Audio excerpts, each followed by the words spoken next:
بسم اللہ الرحمن الرحیم وبہ نستعین انہ خیر ناصر ومعین وصلی اللہ علی محمد واہل بیتہ الطیبین الطاہرین وَأَمَّا كِفَایَةُ الْمُسَمَّى فَيَكْفِي لِإِثْبَاتِهِ إِطْلَاقُ الْآيَةِ الْكَرِيمَةِ فَإِنَّ ذِكْرَ الْبَاءِ يَدُلُّ عَلَى أَنَّ الْوَاجِبَ مَسْحُ بَعْضِ الرَّأْسِ وَحَيْثُ لَمْ يُقَيَّدْ فَيَثْبُتُ الْإِطْلَاقُ عَلَى أَنَّ الصَّحِيحَ تَزُرَارَ وَبُكَيْرٍ عَنْ أَبِي جَعْفَرٍ إِلَى آخِرِهِ۔ بس ہماری دروس تمہیدیہ میں کیفیت وضو کے بیان میں تھی۔ کیفیت وضو میں مختلف مسائل کو ذکر کرتے ہوئے یہاں پہنچے تھے کہ مسح کے بارے میں کہ جو آپ سر کا مسح کرتے ہیں اس میں مسمى یہ مسح کافی ہے، یعنی ضروری نہیں ہے کہ آپ پورے سر پر ہاتھ گھمائیں یا سر کے اگلے حصے میں سے بھی پورے اگلے حصے پر مسح کریں، نہ، یہی کہ اس پر مسح صدق کرتا ہو یہی کافی ہے کہ آپ اس سر پر مسح کریں اور اس پر مسح کا اطلاق ہو، یہی کفایت کرتا ہے۔ اس کے لیے دلیل مصنف یہاں پر 3 چیزیں ذکر کرتے ہیں۔ پہلی بات تو یہ ہے کہ آیت کے اندر رؤوس مطلق آیا ہے، وَامْسَحُوا بِرُؤُوسِكُمْ، کہ اپنے سر کا مسح کریں۔ تو بہرحال جیسے ہی آپ مسمى مسح کریں گے تو وَامْسَحُوا بِرُؤُوسِكُمْ صدق کرے گا، اس کو کسی خاص مقدار کے ساتھ مقید نہیں کیا گیا، یہی کہ سر کا مسح اس پر صدق کرے کفایت کرتا ہے۔ دوسری دلیل کہ خود با ذکر ہوئی ہے، فَإِنَّ ذِكْرَ الْبَاءِ يَدُلُّ عَلَى أَنَّ الْوَاجِبَ مَسْحُ بَعْضِ الرَّأْسِ، کہ با تبعیض کے معنی میں بھی آتی ہے، وَامْسَحُوا بِرُؤُوسِكُمْ یعنی بَعْضَ رَأْسِكُمْ، اپنے بعض سر کا مسح کریں آپ۔ تیسری دلیل جو یہاں پر ذکر کرتے ہیں وہ روایات ہے، صحیح زرارہ اور بکیر، وہ بھی اس مطلب پر دلالت کرتی ہے۔ لہذا ان تینوں دلائل سے سمجھ میں آتا ہے کہ یہ جو برادران اہل سنت حتیٰ کہ کانوں کو بھی مسح کے اندر داخل کرتے ہیں، اس پر کوئی دلیل نہیں ہے۔ وَأَمَّا كِفَایَةُ الْمُسَمَّى، ہم نے کہا کہ مسح کے اندر مسمى مسح کافی ہے، یہی کہ مسح اس پر صدق کرے کفایت کرتا ہے۔ فَيَكْفِي لِإِثْبَاتِهِ إِطْلَاقُ الْآيَةِ الْكَرِيمَةِ، اس مطلب کے ثابت کرنے کے لیے آیہ کریمہ کا اطلاق کافی ہے، کیونکہ آیت میں مقید تو نہیں کیا گیا نا کہ پورا سر مسح کے اندر ہونا چاہیے یا بعض، نہ، اطلاق ہے۔ اطلاق کے اعتبار سے آپ بعض راس پر بھی اگر مسح کریں جس پر مسح کا اطلاق کو کفایت کرتا ہے۔ فَإِنَّ ذِكْرَ الْبَاءِ يَدُلُّ عَلَى أَنَّ الْوَاجِبَ مَسْحُ بَعْضِ الرَّأْسِ، اور کیونکہ یہ جو با کا ذکر کیا گیا ہے یہ بھی دلالت کرتا ہے کہ بعض راس کا مسح واجب ہے۔ وَحَيْثُ لَمْ يُقَيَّدْ فَيَثْبُتُ الْإِطْلَاقُ، کیونکہ یہاں پر اس اطلاق کو مقید نہیں کیا گیا لہذا اطلاق ثابت ہو جاتا ہے۔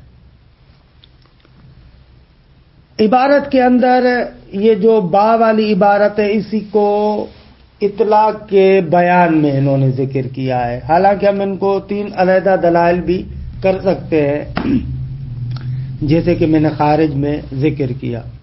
مصنف اطلاق کے اس بات کے لیے با کو دلیل کے طور پر ذکر کر رہے ہیں، لیکن جداگانہ اس کو دلیل بنایا جائے تو بہتر ہے۔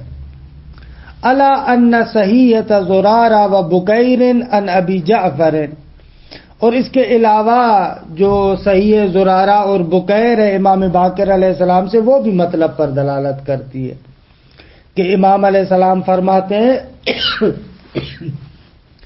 وَإِذَا مَسَحْتَ بِشَيْءٍ مِّن رَأْسِكَ، اگر سر میں سے کچھ حصے کا آپ نے مسح کر لیا، او بِشَيْءٍ مِّن قَدَمَيْكَ، یا اپنے دونوں قدم اور پاؤں میں سے کچھ حصے پر آپ نے مسح کر لیا، البتہ پاؤں پر مسح ما بین کعبیک الی اطراف الاصابع، جو انگلیوں کے سرے ہیں وہاں سے لے کر اس پاؤں کی اٹھی ہوئی جگہ پر کعب تک، اس کے درمیان آپ نے مسح کر لیا، فقد اجزاءک، تو تمہارے لیے مجزی ہے، کافی ہے، کفایت کرتا ہے۔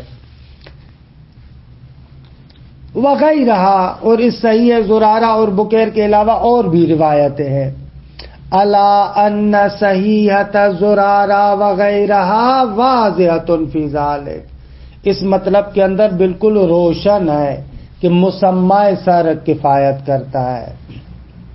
وَمَعَهُ، جب یہ تین دلائل ہمارے پاس ہیں، فَمَا عَلَيْهِ بَعْضُ الْعَامَّةِ مِنْ مَسْحِ تَمَامِ الرَّأْسِ حَتَّى الْأُذْنَيْنِ لَا دَلِيلَ عَلَيْهِ، اس بنا پر یہ جو برادران اہل سنت پورے سر کا مسح کرتے حتیٰ کہ کانوں کو بھی اس میں شامل کرتے ہیں، اس پر کوئی دلیل نہیں ہے۔ اچھا، دوسرا مسئلہ کہ جو اہل سنت برادران اور ہمارے درمیان اختلافی ہے کہ پاؤں پر مسح کرنا ہے یا ان کو دھونا ہے۔ ہمارے اعتبار سے، فقہ جعفریہ کے اعتبار سے پاؤں پر مسح کرنا ہے، لیکن اہل سنت برادران کے ہاں پاؤں کو دھونا ضروری ہے۔ اچھا، ہم جو کہہ رہے ہیں مسح کرنا ضروری ہے، وہ اس وجہ سے کہ یہ جو ارجل ہے اس کا رؤوس پر عطف ہو رہا ہے، وَامْسَحُوا بِرُؤُوسِكُمْ وَأَرْجُلَكُمْ، یہ ارجلکم میں دو قرأتیں ہیں، ایک ہے وَامْسَحُوا بِرُؤُوسِكُمْ وَأَرْجُلِكُمْ، کسرہ والی صورت میں تو بالکل روشن ہے کہ رؤوس کے ظاہر پر ہی عطف ہو رہا ہے، لہذا وَامْسَحُوا بِرُؤُوسِكُمْ اور وَامْسَحُوا بِأَرْجُلِكُمْ، اپنے سر پر بھی مسح کرو اور پاؤں پر بھی مسح کرو۔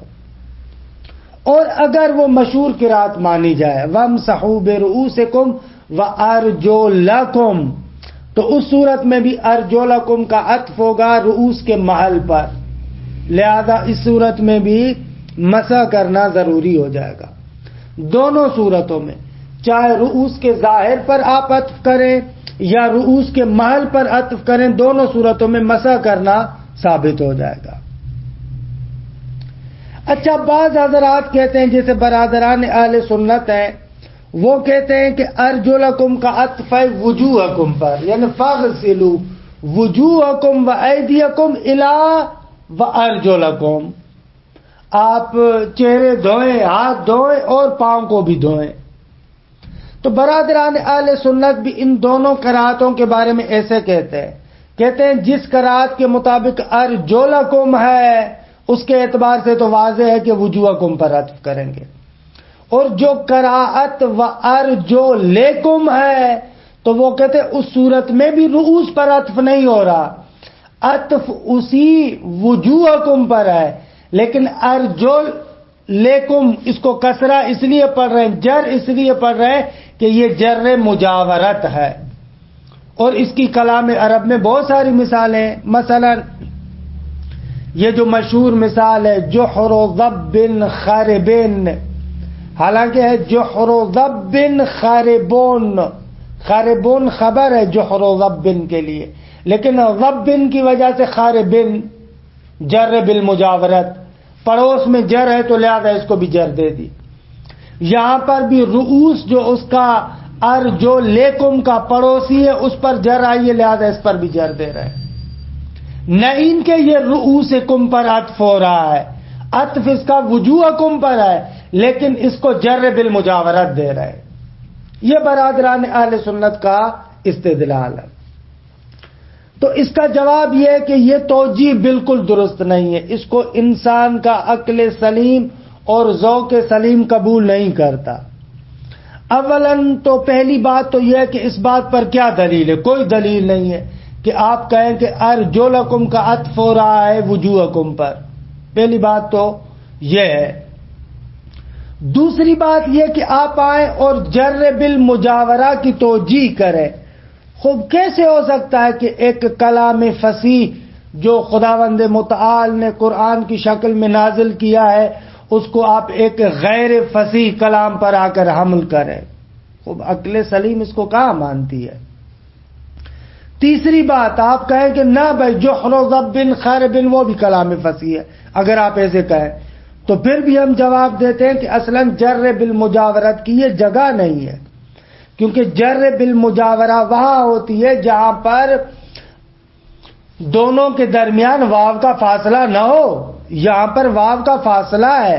مثلا جحر و ضب خربین یہاں پر کوئی فاصلہ نہیں ہے واو وغیرہ کے ساتھ، لیکن ارجلکم اور رؤوسکم ان دونوں کے درمیان واو کا فاصلہ آیا ہے.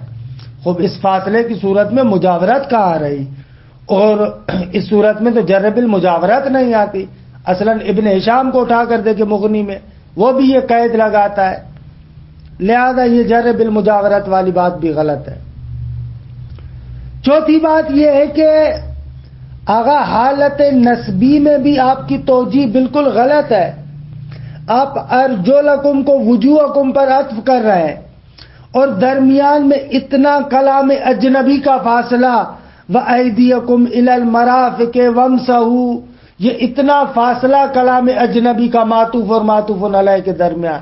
خود یہ دیکھیں غیر فصیح ہے اور اس کو ذوق تسلیم نہیں کرتا، فصاحت و بلاغت کے مطابق نہیں ہے کہ آپ آئیں اور معطوف علیہ کے درمیان اتنا اجنبی کا فاصلہ ڈالیں. وَأَمَّا أَنَّ الْوَاجِبَ فِي الرِّجْلَيْنِ الْمَسْحُ دُونَ الْغَاسِلِ، اور یہ جو ہم نے کہا کہ پاؤں کا مسح کرنا ہے نہ کہ غسل، نہ کہ ان کو دھونا ہے، خلافاً لما علیہ العامۃ، اہل سنت کے برخلاف وہ لوگ کہتے ہیں کہ نہ دھونا ہے. وَأَمَّا أَنَّ الْوَاجِبَ فَكِتَابُ اللَّهِ وَاضِحٌ فِيهِ، اس مطلب پر خدا کا کتاب اور کلام بالکل روشن ہے. فَإِنَّ الْأَرْجُلَ إِمَّا عَطْفٌ عَلَى لَفْظِ رُؤُوسِكُمْ أَوْ عَلَى مَحَلِّهَا، کہ دونوں قرأتوں کے مطابق یا تو ارجلے والی قرأت پڑھ رہے اس صورت میں تو لفظ رؤوسکم پر عطف ہوگا وَامْسَحُوا بِرُؤُوسِكُمْ، یا اگر ارجلکم پڑھ رہے ہیں تو اس صورت میں آپ رؤوس کے مال پر عطف کریں گے کہ محلاً وہ منصوب ہے. علی اختلاف القراءتین، دونوں قرأتوں کے اختلاف کے اعتبار سے، ایک میں آیا ارجلکم اور ایک قرأت میں آیا ارجلکم. وعلی کلا التقدیرین یثبت وجوب المسح، دونوں قرأتوں کے اعتبار سے وجوب مسح ثابت ہو جاتا ہے. اچھا، وَدَعَوَا أَنَّ الْعَطْفَ عَلَى وُجُوهَكُمْ فَيَجِبُ الْغَسْلُ فَغَایَتُهُ عَلَى قِرَاءَةِ الْجَرِّ يَكُونُ ذَلِكَ مِنْ بَابِ الْمُجَاوَرَةِ كَقَوْلِهِمْ جُحْرُ ضَبٍّ خَرِيبٍ مَدْفُوعَةٌ، دعویٰ کی خبر ہے. وَدَعْوَا مَدْفُوعَةٌ، یہ دعویٰ کرنا کہ اس ارجلکم کا وجوہکم پر عطف ہو رہا ہے لہذا اس کا غسل کرنا واجب ہے، اس کو دھونا واجب ہے. زیادہ سے زیادہ جو آپ جر والی قرأت لے کر آ رہے ہیں تو ہم کہیں گے کہ یہ جر اسباب مجاورت ہے نہ کہ رؤوسکم پر عطف کی وجہ سے ہے. جیسے عرب کہتے ہیں جحر ضب خربین، کہتے ہیں کہ یہ دعویٰ مدفوعۃ، یہ دعویٰ درست نہیں ہے. کیوں مدفوعۃ؟ بے اباء الذوق السلیم لہا، ذوق سلیم اس سے ابا کرتا ہے، اس کو تسلیم نہیں کرتا. بعد طول الفصل بین المعطوف والمعطوف علیہ بکلام اجنبی، اس کے بعد کہ معطوف اور معطوف علیہ کے درمیان ایک کلام اجنبی کا اتنا لمبا چوڑا فاصلہ آ جاتا ہے، پھر آپ کہیں کہ یہ عطف ہو رہا ہے اس معطوف علیہ پر. یعنی وَأَيْدِيَكُمْ إِلَى الْمَرَافِقِ وَامْسَحُوا، یہ اتنا فاصلہ آ گیا. اب آپ کے وَأَرْجُلَكُمْ کا عطف ہو رہا ہے وجوہکم پر، کہ یہ دیکھیے اس کو ذوق سلیم تسلیم نہیں کرتا. اس کے علاوہ بھی جو 3-4 توجیہات تھی میں نے خارج میں عرض کیے. اچھا، ایک اور مسئلہ کہ ہم نے کہا کہ مسح کے جب آپ پاؤں کا مسح کرتے ہیں تو اس میں کعبین شامل نہیں ہے، کعبین تک مسح کرنا ہے. وہ جو پاؤں کی اٹھی ہوئی جگہ ہے، ہڈیاں جو اٹھی ہوئی جگہ ہے وہاں تک کرنا ہے، وہ مسح کے اندر شامل نہیں ہے. اس کے لیے کیا دلیل ہے؟ فرماتے ہیں اس کے لیے چند دلیلیں. یا تو یہ کہ غایت مغیّہ کے اندر داخل نہیں ہے. علم اصول میں مفہوم غایت کی بات جب ہم کرتے ہیں وہاں پر ایک بات یہ بھی کرتے ہیں کہ آیا غایت مغیّہ میں شامل ہے یا نہیں ہے. تو ظاہر یہ ہے کہ غایت مغیّہ میں شامل نہیں ہے.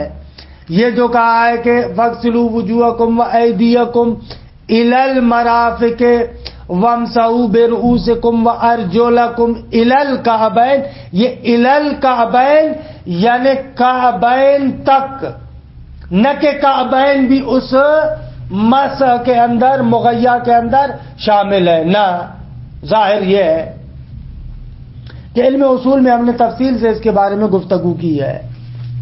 اور دوسری دلیل وہ خود صحیح زرارہ اور بکیر کہ جو ہم نے پڑھی اس کے اندر کیا تھا کہ وہاں پر تھا کہ وَإِذَا مَسَحْتَ بِشَيْءٍ مِّن رَأْسِكَ أَوْ بِشَيْءٍ مِّن قَدَمَيْكَ مَا بَيْنَ كَعْبَيْكَ إِلَىٰ أَطْرَافِ الْأَصَابِعِ، بَيْنَ كَعْبَيْكَ إِلَىٰ أَطْرَافِ الْأَصَابِعِ، انگلیوں کے سرے اور کعبین کے درمیان مسح کرنا ہے، اس کا مسح کرنا ہے، نہ کہ وہ بھی اس میں شامل ہے. اچھا، ہم نے کہا کہ پاؤں پر طول کے لحاظ سے تو آپ نے انگلیوں کے سرے سے لے کر کعبین تک مسح کرنا ہے، یہ طول اور لمبائی کے لحاظ سے. چوڑائی کے لحاظ سے مسح کرنا آیا پورے پاؤں کا ضروری ہے یا فقط مسمى مسح سے کرتا ہے؟ تو عرض ہوا کہ یہاں پر فقط مسمى مسح کافی ہے عرض اور چوڑائی کے لحاظ سے، ضروری نہیں ہے کہ پورے پاؤں کا مسح کرے. اس کے لیے دلیل کیا ہے؟ فرماتے ہیں اس کے لیے دلیل بھی وہی آیہ وضو ہے. خوب آیہ وضو میں اگر آپ ارجلکم پڑھے تو اس کا مطلب یہ ہوگا کہ با داخل ہے. خوب با بعضیت پر دلالت کرتی ہے، تمام پاؤں کا مسح کرنا ضروری نہیں ہے، بعض کا مسح کرنا کافی ہے. لیکن اگر آپ نصب پڑھیں تو خوب اس صورت میں بھی اس کے محل پر عطف ہوگا اور آیت مطلق اطلاق سے تمسک کرتے ہوئے مسمى مسح کہیں گے، ہم کفایت کرتا ہے. وَأَمَّا، دیکھیں عبارت، وَأَمَّا أَنَّ الْمَسْحَ إِلَى الْكَعْبَيْنِ بِلَا لُزُومِ إِدْخَالِهِمَا فِي الْمَسْحِ، کعبین میں جو مسح کی بات کی ہے اس میں یہ کعبین مسح کے اندر داخل نہیں ہے. کیوں؟ فَهُوَ إِمَّا لِأَنَّ ظَاهِرَ الْغَایَةِ عَدَمُ الدُّخُولِ فِي الْمُغَیّہ، یا تو اس وجہ سے کہ غایت کا ظہور اس میں ہے کہ وہ مغیّہ میں داخل نہیں ہے، یہاں تک کریں نہ کہ اس کو بھی کریں. اول صحیحت زرارہ و بکیر السابقہ، یا وہ صحیحہ جو کہہ رہی ہے ما بین کعبیک الی اطراف الاصابع. واما کفایت المسمى عرضاً فی مسح الرجلین، چوڑائی کے اعتبار سے ہم کہہ رہے ہیں کہ صرف مسح سے ذکر ہے، پورے پاؤں کا مسح کرنا ضروری نہیں ہے. فهو مقتضى آیت الوضوء، فرماتے ہیں کہ یہ آیہ وضو کا تقاضا یہی ہے. بناء علی قراءۃ الجر لتقدیر الباء، خوب اگر قراءت جر کو مانے تو یہاں پر با مقدر ہے، یعنی وامسحوا برؤوسکم وارجلکم یعنی بے ارجلکم، اور با تبعیض پر بعضیت دلالت کرتی ہے۔ بل قد یقال بذالک، بلکہ کبھی کبھار تو یہی بات کہی جاتی ہے، حتی بناء علی قراءۃ النصب کہ عطفا علی المحل، ارجلکم میں جب اس کے مال پر عطف کرتے کہتے تو بھی یہی سمجھ میں آتا ہے آیت سے۔ کیوں؟ اس لیے کہ آیت مطلق ہے، اطلاق سے یہی سمجھ میں آتا ہے کہ بعض پاؤں پر مس کیا کفایت کرتا ہے۔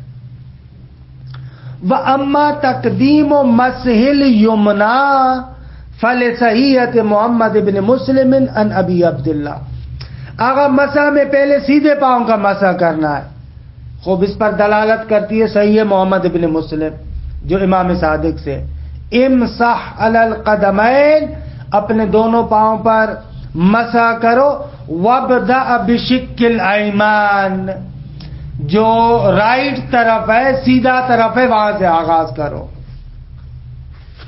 اچھا، پاؤں میں ہم نے کہا کہ نقص جائز ہے، ضروری نہیں ہے کہ مسح کا آغاز آپ انگلیوں کے سرے سے کر کے کعبین تک پہنچائیں، نہ، کعبین سے انگلیوں کے سرے تک بھی آپ مسح کر سکتے ہیں۔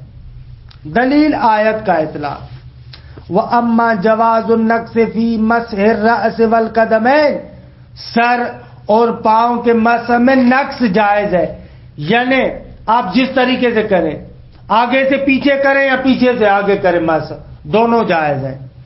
کیوں؟